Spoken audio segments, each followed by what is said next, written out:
There's been quite a bit of heated debate lately about gas stoves and potential government regulation. The fire was lit last week after recent studies linked asthma with the use of gas stoves. And a member of a federal consumer agency briefly suggested that perhaps the federal government might even ban them in newly built homes. But that was quickly shot down by the White House. Still, there's new focus on the health impact and possible alternatives. In fact, there are even some new government incentives for swapping out older stoves. Miles O'Brien has been looking into all of this and has our report.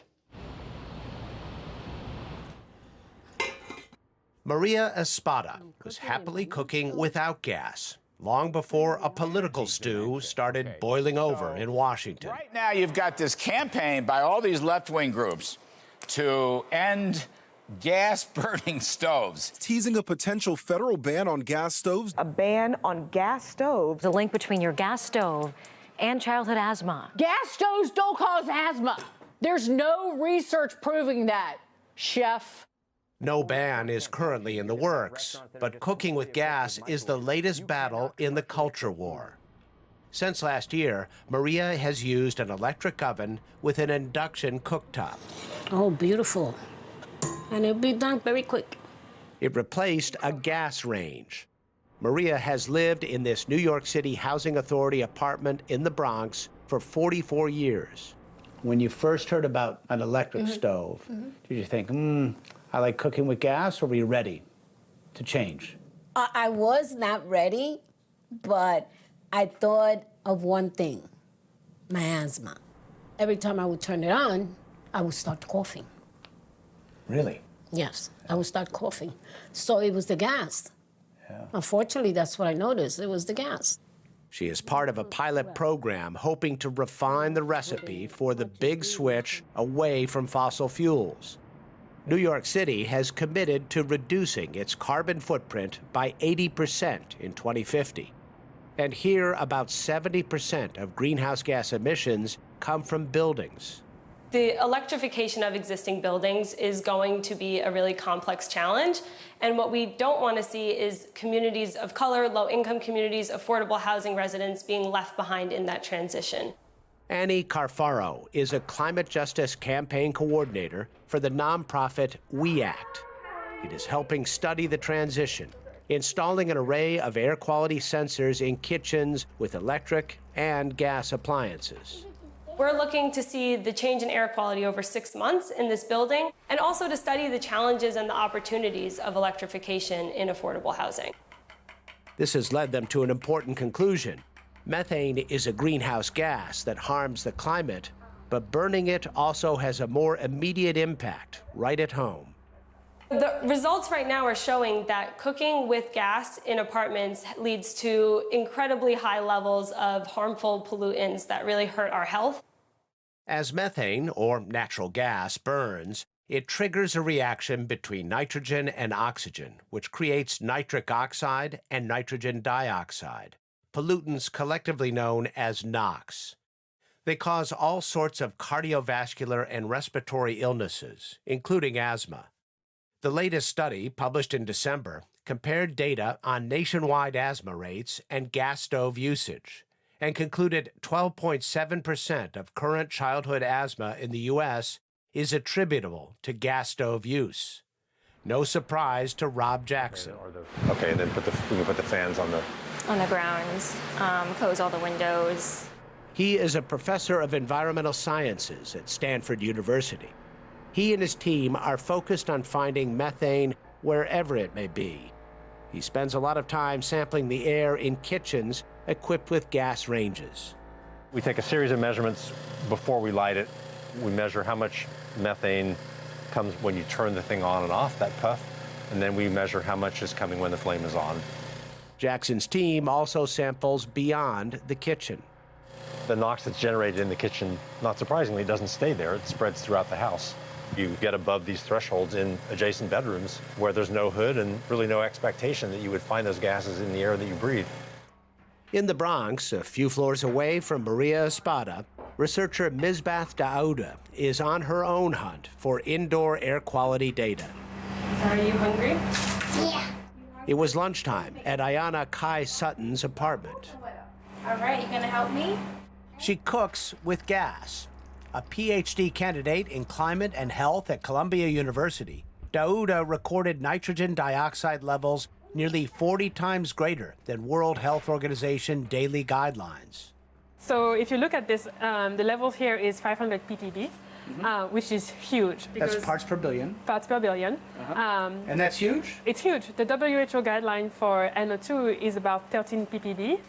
This is also 5 times greater than the EPA 1-hour air standard for NOx. But there are no rules in the U.S. governing indoor pollution, even though that is where we spend most of our time. People who experience asthma are on the front lines, literally, of climate change, because a lot of the sources, of carbon emissions also are producing these pollutants that exacerbate asthma.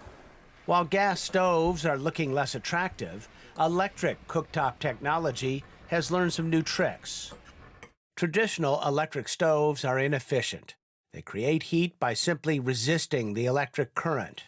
But newer induction cooktops use electricity to create a magnetic field. The electrons inside pots and pans that contain iron try to align with the magnet, vibrating tens of thousands of times per second, creating friction and heat. The result is better energy efficiency, faster cooking, and no combustion fumes. So why are so many Americans and Republican lawmakers still enthralled with gas? Gas! For decades, the fossil fuel industry has spent heavily to promote the idea that gas is superior, but it's a bad rap, in more ways than one. Cooking with gas. Cooking with gas. We all cook better when we're cooking with gas. And here in the Bronx, the word is spreading. The study documented a 35% reduction in daily nitrogen dioxide concentrations for those who switched from gas to electric. Now that the results are in, Ayana Kai Sutton has her new electric range. I am excited, of course, to get rid of this old school gas stove and get with the new, and of course, if it's anything I can do that can make the smallest change in the world, and of course, I'm gonna be down to help. It turns out the climate crisis is also an air pollution crisis. If we can stop burning things fast, we can all breathe a little easier. And Miles joins us now from his kitchen to answer some more questions about induction stoves. Miles, it's great to see you. So let's talk dollars and cents. If someone wants to install an induction cooktop range in their home, how much will it cost? All right, but before I do that, Jeff, I just want to start the tea kettle water boiling, just so you can see how quickly that happens on an induction stove. We'll see that in a second. Okay, basically a low-end induction range is about $1,200. A low-end gas range is about $1,000. You might have to upgrade your electricity to 220 or 240. That's going to cost you about $300. Now, if you're in a situation where you want to save some money, or you're renting and you can't change out your appliance, you can use something like this. This is a cooking plate, not even a hot plate. It's an actual full-up burner that will do everything that this induction range will do for about $250. There's cheaper ones like this one here. That's about $150. You can actually do that immediately. So there are inexpensive ways to do this if you're concerned. There you go. Boiled water in... What was that, 30 seconds? About 30 seconds, not bad. Wow. Wow. So, Miles, why do professional chefs still use gas? I'm sure a lot of people assume that, if the pros use gas, that's what's best. Absolutely. It's, as much as anything, it's tradition, Jeff. And this is a transition we're going through. We're trying to electrify our society in order to address the climate change problem. And of course, we have an indoor air pollution problem as well.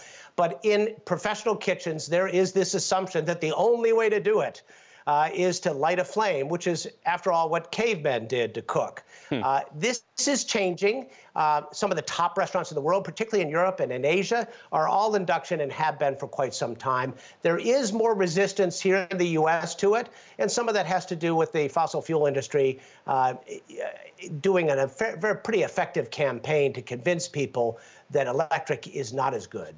Miles, there is some question about the types of pots and pans that work with induction. Tell us more about that. Yeah, this is an issue that comes up quite a bit. It's cooking with magnetic fields, so it has to have a pot or a pan that is magnetic, or ferrous is the term. Everything you see here works just fine because it has some iron in it one way or another. So there's lots of variety out there. You can't use things like this, ceramic, because obviously that's not magnetic. And if you have a whole bunch of aluminum pots and pans, you'll have to retire those as well. But it's not like you have to get some specialized kind of cookware.